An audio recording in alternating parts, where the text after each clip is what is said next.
First at 4, scenes like this from Gaylord, tough to see, even if you've never been there or have plans to visit. You have to feel for our neighbors to the north after a deadly tornado left all of this kind of destruction behind.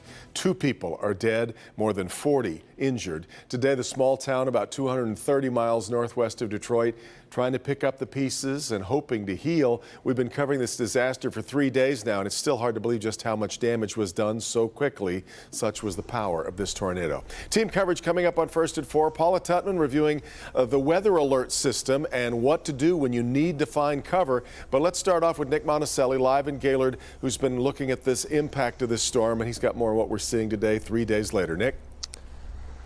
Yeah, Devin, you said a key word there. You said trying to pick up the pieces. That's exactly what's happening here in Gaylord, because how can you pick up something like this? There are 72 lots in this mobile home community, 95% of them, so nearly 70 homes destroyed. And one look from the ground level, another from drone 4. Take a look at this. This gives you the true perspective, that true shock and awe value when you look at what's really going on here, and most importantly, how many lives have been devastated.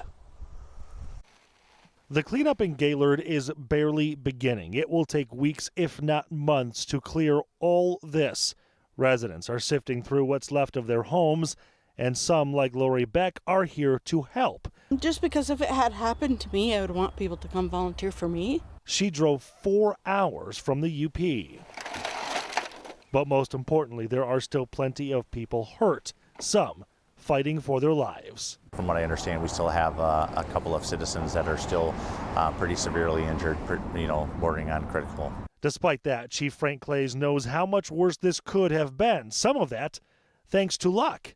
The tornado hit during police shift change. When the wind stopped whipping and the rain stopped, we had twice as many officers to flood the street to help. It's nice to get lucky once in a while and be in a good position on a situation like this. Yeah, and that doesn't happen very often in police work, as you can imagine. I wanted to give you a better idea of exactly how powerful this tornado was. So you saw some homes that were lifted. These mobile homes are bolted and live on top of steel frames just like this one. And in many cases, the steel frames were tossed around.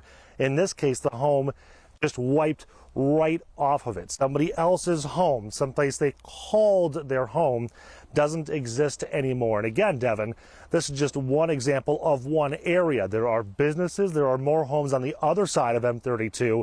The cleanup barely beginning. Yeah. In fact, Nick, we mentioned it's 3 days since. In the overall scheme of things, that's still really early in this process. But give me your impressions of the cleanup so far.